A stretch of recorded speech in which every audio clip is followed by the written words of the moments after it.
This is the TJ Evans Show, and here's my uncle, TJ Evans. I'm your host, TJ Evans, with another installment of the TJ Evans Show. So let's get into the news. First story is we have the 1-year anniversary of Joe Biden's presidency. He has only been in office for a year, and he's really, really bad at his job, even though he's been in government for about 50 years. So he's learned nothing. And last week, he had so many F-ups that I couldn't even keep up with it. But thank God there was a producer at Fox who kept tally of it. And I'm going to let this Fox correspondent run down the list for you. The CDC fact checks liberal justices pushing the vaccine mandates. Americans lose their faith in the CDC. Finding a COVID test is really hard. Record cases across the country. Hospitals reaching capacity. POTUS pivots to voting rights with a speech even members of his own party panned. Stacey Abrams didn't show up for that event in Georgia, in her own state, on her own issue. Inflation hits a 4-decade high. Consumers complain about all the bare shelves at our grocery stores. Stories about a 2024 ticket without Biden or Harris. Harris mocked for that rough TV interview yesterday. POTUS stumbles through the teleprompter at the COVID event and asks for the czar's name. He didn't even know his name. POTUS admits voting rights bill will likely fail as Senator Sinema takes on the floor before he arrives even at the Hill to talk to her about it.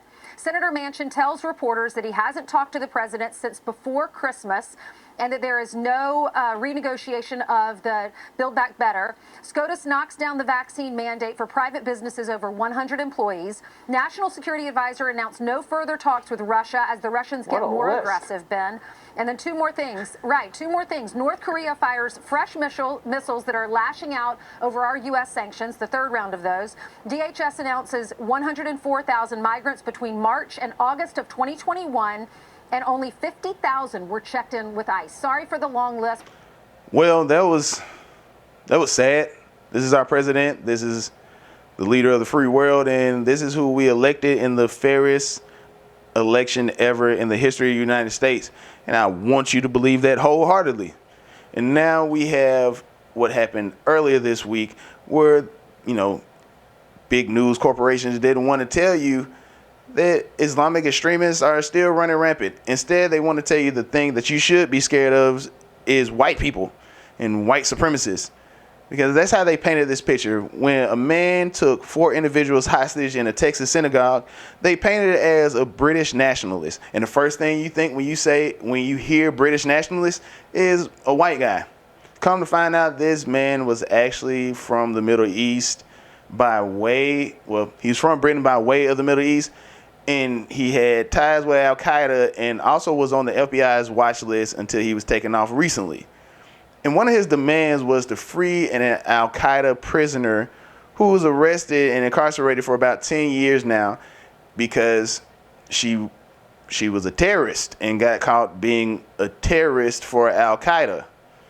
But yet, this isn't what the news wanted to paint for you, because you cannot talk about black people or Islamic extremists. The only thing you can talk about is white supremacy, because racism is what runs this country, and racism is going to ruin the world because racism.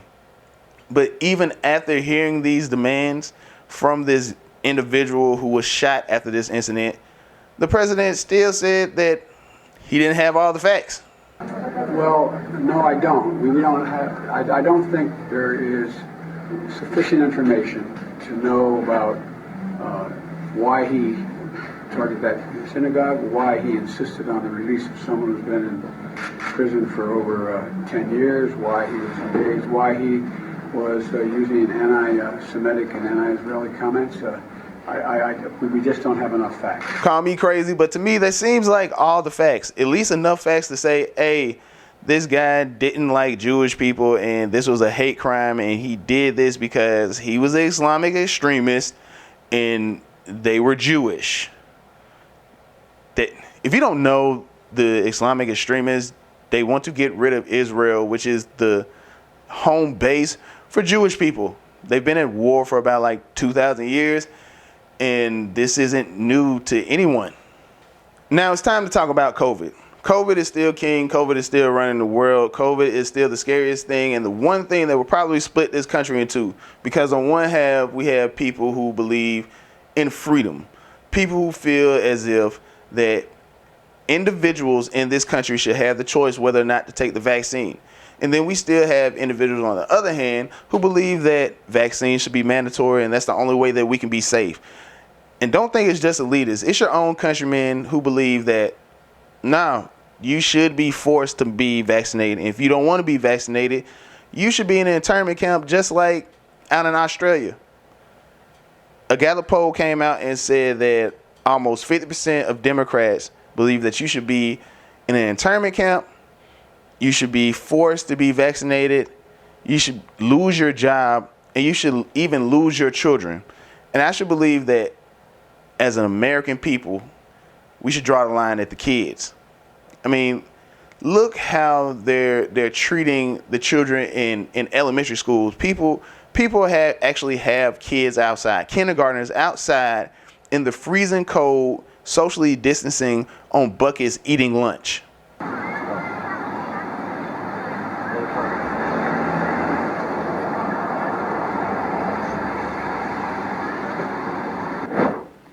The children were attending Capitol Hill Elementary School in Portland. One fed-up parent told the Post Millennial that forcing the children to eat their lunch outside was the last straw. Portland Public Schools saying, as a parent of students at Capitol Hill Elementary, ooh, that's in Capitol Hill, it's a very nice district, this policy is abhorrent. And that was just last month. That should be disgusting to the American people, to the society, that kids are being forced to be in the freezing cold.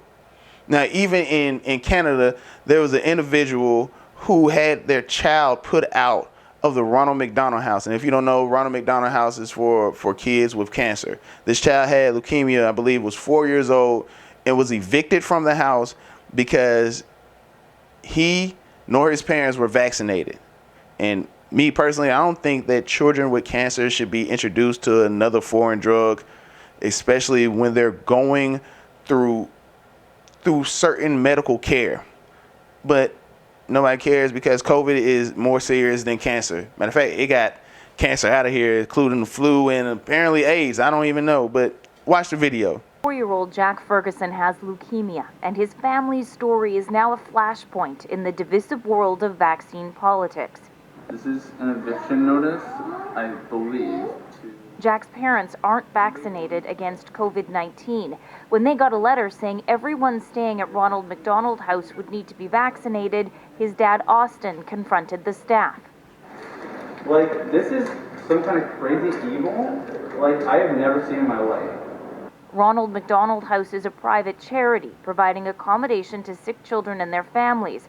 The organization said it would work with the family to find alternative accommodation, saying in a statement, "We appreciate that this policy will impact those who've made a decision not to vaccinate. However, we must continue to prioritize the health, safety, and welfare of the vulnerable populations we serve." Now, as a parent, how would you feel? How would you feel if your child is sick and they're being kicked out of a certain hospital that is supposed to help children? How would you feel if they were just removed and evicted through a letter because you don't know about this vaccine for your child?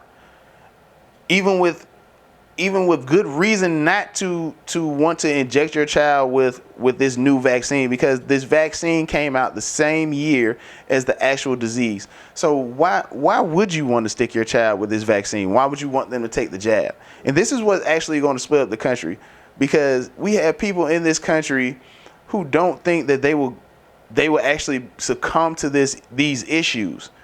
But it's coming up.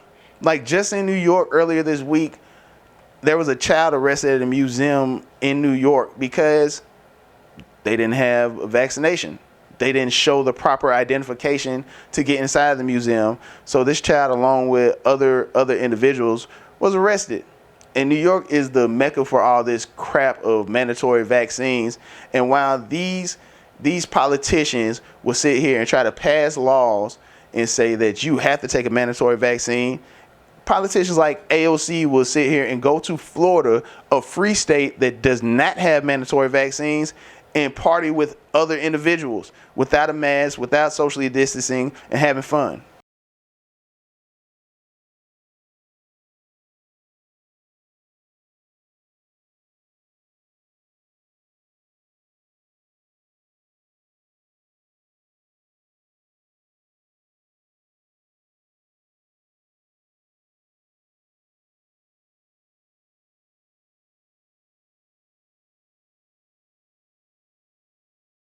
She was actually kissing people who is not her boyfriend in the face.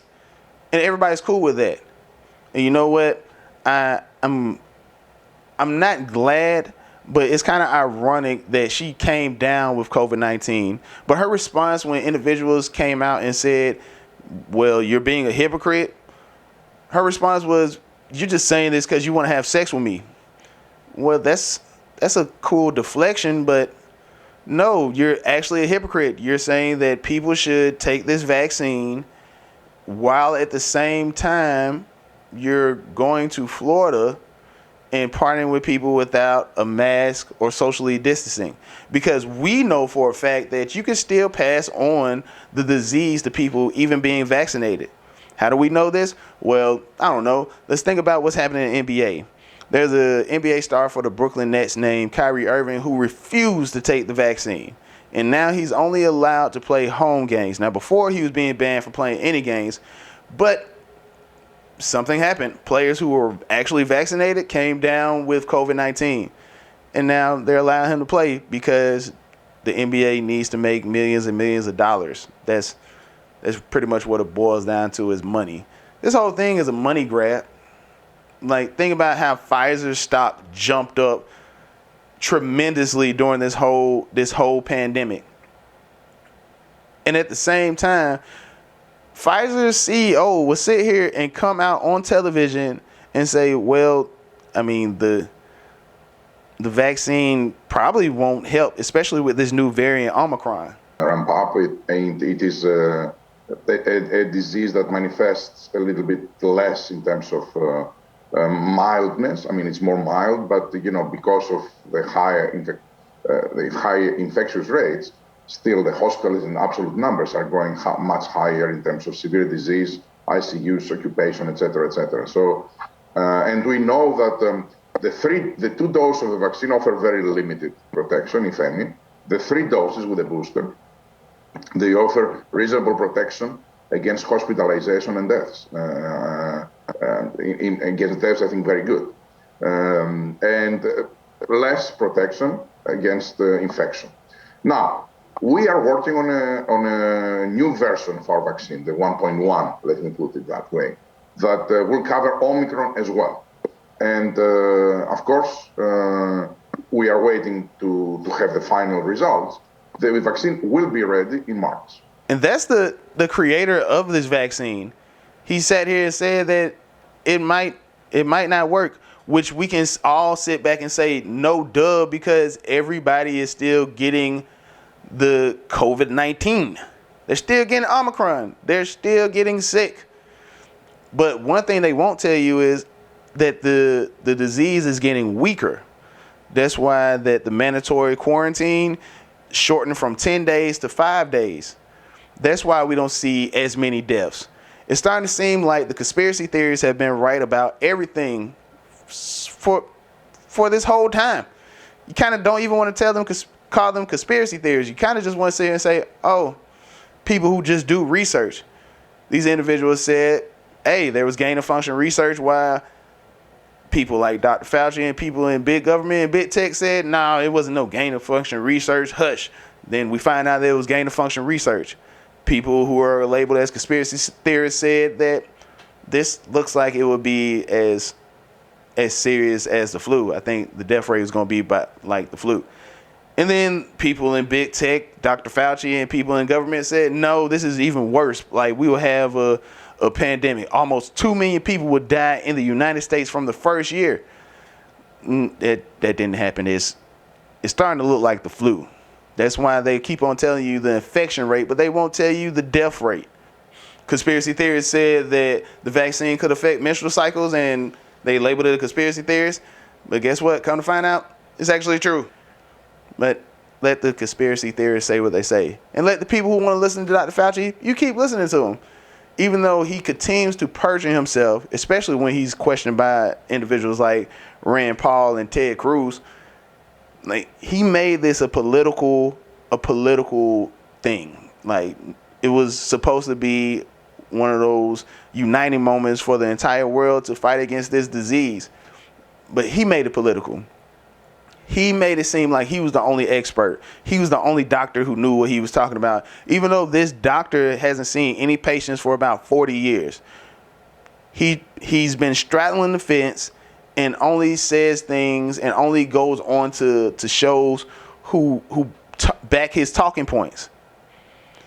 We know for a fact this individual has sat there and lied about wearing masks, and it was for a good reason, I guess. When people were saying, you don't really need to wear a mask. Well, the reason for that is that we were concerned, the public health community, and many people were saying this, were concerned that it was at a time when personal protective equipment, including the N95 masks and the surgical masks, were in very short supply.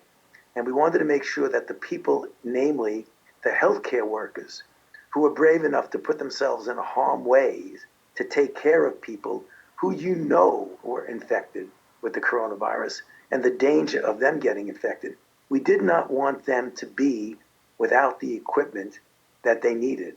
Yeah, it was for the healthcare workers, but then it turned into a whole political thing now where we don't even consider the healthcare workers important. They're not heroes anymore. These people are getting fired left and right because they don't want to take the vaccine.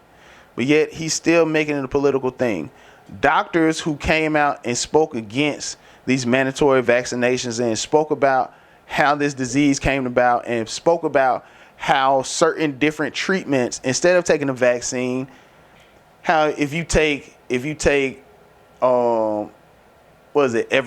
or so, all those crazy names, it was certain things that you could have done instead of take the vaccine. Like you can take zinc, you can take vitamins, you can make sure you exercise, stay healthy, eat right, wash your hands.